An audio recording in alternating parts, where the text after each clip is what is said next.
Hi, అందరికీ నమస్కారం. నేను మీ శోభన్ రాజ్. మీరు చూస్తున్నారు శోభన్ వాక్స్ ఛానల్. అసలు పండుగలు మనం ఎందుకు జరుపుకోవాలి? పండుగలు జరుపుకోవడం వల్ల వచ్చే ఉపయోగాలు ఏంటి? మన పండుగలన్నీ గ్రామీణ కర్షక కార్మికుల కోసం సృష్టించబడ్డాయి. సంవత్సరాంతం పంట పొలాల్లో పశు పోషణతోనూ సతమతమవుతూ శారీరకంగా నలిగిపోయే కర్షక వర్గం కోసమే ముఖ్యంగా ఈ పండుగలు నిర్దేశించేవారు మన పూర్వీకులు. ఇప్పుడైతే మనం పట్టణాల్లో బ్రతుకుతున్నాం. ఒకప్పుడు మన భారతదేశం గ్రామీణ దేశం. ఇంకా చెప్పాలంటే పాడి పంటలతో తొలుతూగే దేశం. వడ్రంగి, కమ్మరి, కుమ్మరి, సాలె మొదలైన వారందరూ అమావాస్య పున్నమి దినాలు సెలవు దినాలుగా ఉండేవి.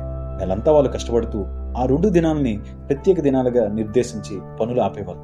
ఇప్పట్లో అయితే చవితి అని, షష్ఠి అని, నవమి రోజులు కొన్ని మంచి పనులు చేయడానికి ఎలా ఆలోచిస్తారో అప్పట్లో ఈ రోజులు సెలవు దినాలుగా వాళ్ళు ఉపయోగించేవారు. అన్నదాతలై పంటలు పండించే కర్షకులకు ప్రత్యేకంగా సెలవు దినాలు ఉండేవి కాదు. ఆనందంగా గడిపే తీరిక ఉండేది కాదు. కాబట్టి కర్షక వర్గాన్ని దృష్టిలో ఉంచుకొని పొలాలలో పని ఉండని సమయాల్లో పండుగలు వచ్చేటట్టు మన పూర్వీకులు చేశారు. ఈనాడు మనం చూస్తున్నట్టుగా కాలువలు ఉండేవి కాదు. కాలువల ద్వారా నీరు నడిపించుకుంటూ వ్యవసాయం చేయటం ఆనాటి వారికి తెలియదు. కేవలం వర్షాధారంతోనే పంటలు పండించుకునేవారు. 600-700 సంవత్సరాల నుండి మనకి కాలువల ద్వారా నీరు నడిపించి వ్యవసాయం చేయటం అలవాటైంది. అంతకుముందు బావులు తీసి ఏతం వేసి వ్యవసాయం చేసే పద్ధతి ఉండేది. చెరువుల్లో నీటిని నిల్వ చేసి వ్యవసాయం చేసే పద్ధతి కూడా అప్పట్లో ఉండేది. ముఖ్యమైన పండుగలు వ్యవసాయ క్షేత్రాల్లో పని ఉండే కాలాల్లో రావు. సంక్రాంతి మనకి ముఖ్యమైన పండుగ. ఒక రకంగా ఈ పండుగ వ్యవసాయదారుల పండుగ. రైతులు ఇంటి నిండా ధాన్యలక్ష్మి కలకలలాడుతూ ఉండేది ఇప్పుడే. పశువులు మేతమేసి చక్కగా పాలునిచ్చేది కూడా ఇప్పుడే. మనం ఇప్పుడు ధనం అంటే కరెన్సీ కట్టలో అనుకుంటున్నాం. 17వ శతాబ్దం నుండి మాత్రమే రూపాయలు, నాణ్యాలు ప్రారంభమయ్యాయి. అంతకుముందు వస్తు మార్పిడి పద్ధతి ఉండేది. వస్తు మార్పిడి అంటే మన దగ్గర ఉన్నటువంటి ధాన్యాన్ని ఇచ్చి మనకు కావలసినటువంటి ధాన్యాన్ని, వస్తువులను, పప్పులను తిరిగి తీసుకురావటాన్ని వస్తు మార్పిడి పద్ధతి అనేవాళ్ళు. 1757లో భారతదేశంలో నాణ్యాలు వచ్చాయి. మెల్లమెల్లగా వస్తు మార్పిడి విధానం ఆగిపోయింది. 1862లో మన దేశంలో కాగితపు కరెన్సీ ప్రారంభమైంది. మన పండుగలన్నింటికీ సంక్రాంతి ఒక ప్రత్యేకత ఉంది. ఈ పండుగ తెలుగువారి పండుగ. రైతు బంధువులందరూ పేద సాధకులకు తప్పకుండా విధిగా ధాన్యాన్ని దానాలు చేసేవారు. చిన్న రైతు అయినా కనీసం 2 బస్తాల ధాన్యమైనా దానం చేయటం అప్పట్లో ఉండేది. వాళ్ళు దిద్దించే అయ్యవారి నుండి మంగలి, చాకలి, వడ్రంగి, కమ్మరి, మాదిగ, దాసరి మొదలైన వారందరికీ సంవత్సర జీతం ధాన్యాల రూపంలోనే అప్పట్లో ఇచ్చేవారు. ఎంత నిరుపేదైనా ఈ పండగకు కొత్త బట్టలు వేసుకుని పరమాన్నాలు తినేవాడు. అందరి కలలో ఆనందం పొంగిపారేది కేవలం సంక్రాంతి పండుగ. నెల రోజులు జరుపుకునే పండగ ఇది. హరిదాసులు సంకీర్తనలతో, రకరకాల రంగు రంగవల్లులతో, గంగిరెద్దుల ఊరేగింపులతో, నోరూరించే పిండి వంటలతో, పడుచు పిల్లల గొబ్బెమ్మల పాటలతో ఆయినిచ్చే పండుగ ఈ సంక్రాంతి. కేవలం సంక్రాంతి మాత్రమే పండగ కాదు, అలాగే విజయదశమి కూడా. 9 రోజులు జరుపుకునే విజయదశమి ఒక ఉత్సవం, శక్తికి సంకేతం.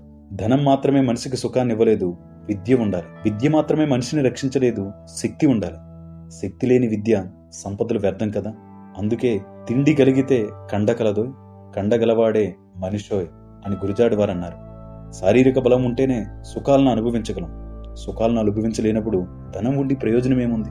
9 రోజులు జరిగే ఈ దేవి నవరాత్రుల్లో మనిషికి విజ్ఞానంతో పాటు వినోదాన్ని పంచి ఇచ్చే పురాణాలు, హరికథలు, నాటకాలు, బొమ్మలాటలు ఎన్నో ఉంటాయి. ఇదే విధంగా అన్ని పండుగలు కూడా జీవితంలో మనం జరుపుకోవాలి. మన జీవితంలో కష్టాలు, సుఖాలు సహజమని చెబుతూ వేప పువ్వులో బెల్లం వేసి తినే ఉగాది పండుగ హిందువులందరికీ ఐక్యంగా ఉండాలని హిందూ మత పెద్దలందరూ కూడా మనకి నిర్దేశించారు. కలిసిమెలిసి ఉండాలని షడ్రుచుల్ని చూపించారు. అంతేకాదు గణపతి పండుగ కూడా మనకి ఎంతో ఆనందాన్ని ఇస్తుంది. కొత్త కొత్త వర్షాలకు పుట్టి వచ్చే క్రిమి కీటకాలను గంధం పొగతో నాశనం చేసే దీపావళి పండుగ, దేవుని పేరును జరిపే తిరునాళ్ళు, జాతరలు అన్ని మనిషికి మానసిక ఉల్లాసాన్ని కలిగించేవి. మనం ఇప్పుడు మన పండుగల్ని మరిచిపోతున్నాం. జనవరి 1వ తారీఖు అనగానే కొత్త సంవత్సరంగా ఆచరిస్తూ రాత్రంతా మేలుకొని ఒకరికి ఒకరు గ్రీటింగ్స్ పంపించుకుంటూ రోడ్ల మీదకి వస్తూ విపరీతంగా అరుస్తూ అది ఒక గొప్ప సెలబ్రేషన్ లా జరుపుకుంటున్నాం. వ్యాలంటైన్స్ డే అంటే ప్రేమికుల రోజు. ఇలాంటి వికార పండుగలు జరుపుకుంటున్న పాశ్చాత్య సంస్కృతికి మనం అలవాటు పడిపోతున్నాం. మన పండుగలను దండగలు అనుకొని భారతీయ నాగరికతను కించపరుస్తున్నాం, పక్కన పెట్టేస్తున్నాం. హోటళ్ళు వచ్చిన తర్వాత ప్రతిరోజు మనం విందు భోజనాలకు వెళ్ళిపోతున్నాం. సినిమాలు, టీవీలు వచ్చిన తర్వాత ప్రతి గంట వినోద కాలక్షేపం టీవీలకు అతుక్కుపోతున్నాం. అలనాటి వారికి ఈనాటి సుఖాలు లేవు కాబట్టి పండగలు, పర్వదినాలు ఉండే. పండగ సమయాల్లో ఆత్మీయులతో, బంధువర్గాలతో, కన్నబిడ్డలతో చక్కగా కాలాన్ని గడిపేవారు. ఆనాటి మన పూర్వీకులు సండే హాలిడేలు లేవు, సినిమాలు లేవు, టీవీలంటే అసలే తెలియదు. పండగ దినాలే వాళ్ళకి ఎంతో ఆనందాన్ని ఇచ్చేవి. వాళ్ళకి సెలవు రోజులు ఏవైనా ఉంటే అవి పండగ రోజులే. వినోదాలు వాళ్ళకి కాలక్షేపాలు. పండగ రోజుల్లోనే వాళ్ళు పప్పు భోజనాలు కొత్త బట్టలు. ఈనాటి జనం పండగ కోసం ఎదురు చూసే రోజులు ఎలాగూ పోయాయి, కానీ పండగ వస్తే దాన్ని తక్కువగా చూస్తున్నారు. మరీ తప్పక ఎంతలో కొంతలో పండగను పూర్తి చేయాలనుకుంటున్నారు తప్ప పండగ వలన ఉపయోగాలేంటి, పండగ జరుపుకోవడం వల్ల వచ్చే ఆనందాలేంటి, అసలు మన పూర్వీకులు పండుగలను ఎందుకు నిర్మించారో తెలుసుకోలేకపోతే దయచేసి ఈ వీడియో చూసిన తర్వాత పండుగల యొక్క ప్రాముఖ్యత గురించి అర్థం చేసుకుంటారని భావిస్తూ థ్యాంక్ యూ వెరీ మచ్.